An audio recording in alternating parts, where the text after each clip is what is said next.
Last 10 days for your examination. और मुझे पता है आपके मन में काफ़ी सवाल आ रहे होंगे कि मैम इतने टाइम से हम लोग पढ़ाई कर रहे हैं, बट क्या हम एग्जामिनेशन में सारी चीज़ों को याद करके लिख पाएंगे? मैम इतने समय से पढ़ाई तो कर रहे हैं, बट ऐसा लग रहा है कि कुछ भी याद नहीं आ रहा है। मैम क्या होगा हमारे एग्जामिनेशन में? क्या हम क्लियर कर पाएंगे या क्या हमें अटेम्प्ट लग जाएगा? अगर ये सारे सवाल आपके भी मन में आ रहे हैं, you need not worry at all, because I think this is very common for every child, especially when the examinations are just 10 days down the line.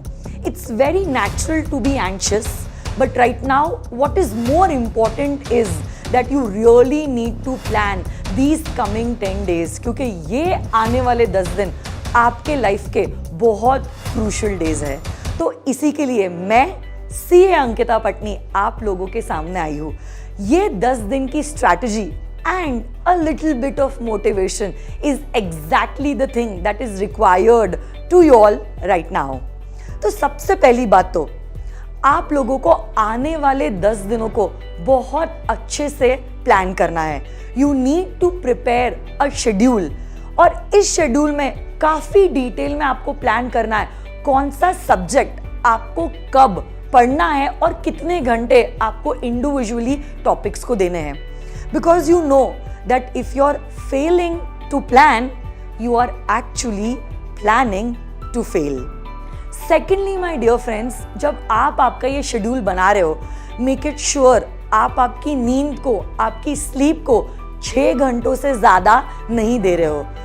सभी को नींद प्यारी है यार, कम ऑन गाइज, बट अभी वो समय नहीं है जहाँ पे आप 8-8, 10-10 घंटा सो रहे हो। एग्जामिनेशन खत्म होने के बाद 1.5 महीना है रिजल्ट आने को। जितनी नींद लेनी है आप ले सकते हो। Right now you are suppose to sacrifice on your sleep. Sacrifice मतलब मैं ये नहीं कह रही हूँ आप 2-2, 4-4 घंटे ही सो रहे हो। What I mean is 6 to 7 hours, that's it, should be your sleep hours. So make it sure you are planning your day efficiently, effectively, and you are not dedicating more than 6 to 7 hours for your sleep. अब जब आप दिन भर का routine plan कर रहे हो पढ़ाई के लिए, मेक इट श्योर आपके जो रिविजन्स है those should be cumulative revision. तो आप लोग जानते हो क्लास में जैसे हमने क्यूमुलेटिव रिवीजन किया था, नया टॉपिक चालू करने के पहले प्रीवियस डे का रिवीजन, उसके बाद वाला दिन नया टॉपिक शुरू करने के पहले पिछले 2 दिनों का revision. This should be the exact strategy that you should be following in the coming 10 days, क्योंकि इसी क्यूमुलेटिव रिवीजन से आपको आने वाला है बहुत सारा कॉन्फिडेंस। एंड ऑफ कोर्स जब आप ये क्यूमुलेटिव रिवीजन कर रहे हो, it's not possible to go through every line right now. तो आप लोग जानते हो आप लोगों ने समरी नोट्स बनाई हैं, और अगर समरी नोट्स नहीं बनाई हैं तो मैंने आप लोगों को चार्ट बुक्स प्रोवाइड की है। ये चार्ट बुक्स सारे टॉपिक्स को कवर करती है इन शॉर्ट।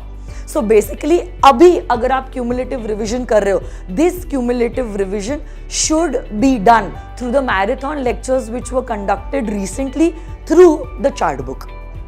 तो कम समय में आप काफी कुछ कवर कर सकते हो। Right now the Mantra is the less is actually the more. तो आप अगर ये कॉम्पैक्ट मटेरियल से, that is the chart book, आप रिवाइज करते हो तो कम से कम समय में ज्यादा से ज्यादा आप लोग रिवाइज कर पाओगे।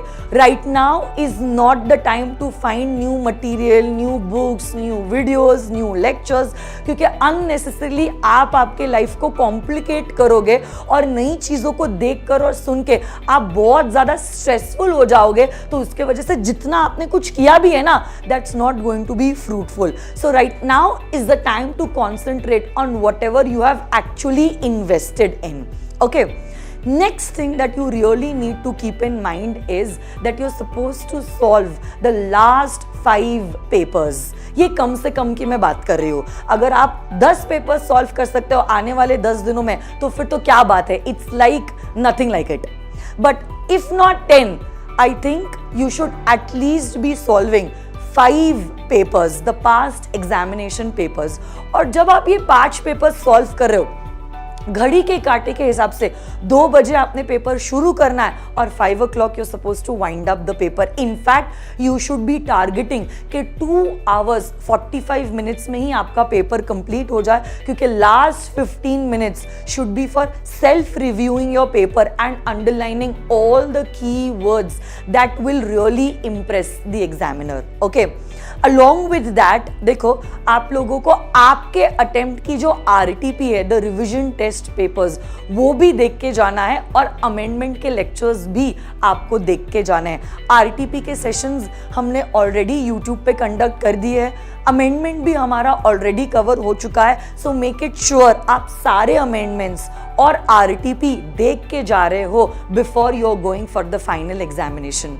And last but not the least, मैं जानती हूँ इतने टाइम से आप लोग दिन रात एक करके पढ़ाई कर रहे हो, कहीं ना कहीं ये रूटीन मोनोटोनस हो गया है, बोरिंग हो गया है और आप फ्रस्ट्रेट हो गए हो. तो जब ये दिनों में आपको ऐसी फ्रस्ट्रेशन फीलिंग आए, आप क्या कर सकते हो? You can use another method to study. This is known as the reverse study method. ये मुझे मेरे कुछ सीनियर फ्रेंड्स ने एडवाइस किया था जब मैं CA की पढ़ाई कर रही थी. तो उन्होंने क्या कहा था, अब ट्रेडिशनल टॉपिक्स को पढ़ने के बदले आप आपकी क्वेश्चन बैंक आपके सामने रखो और आप क्वेश्चंस को पढ़ो और अपने माइंड में आप आंसर्स देने की कोशिश करो.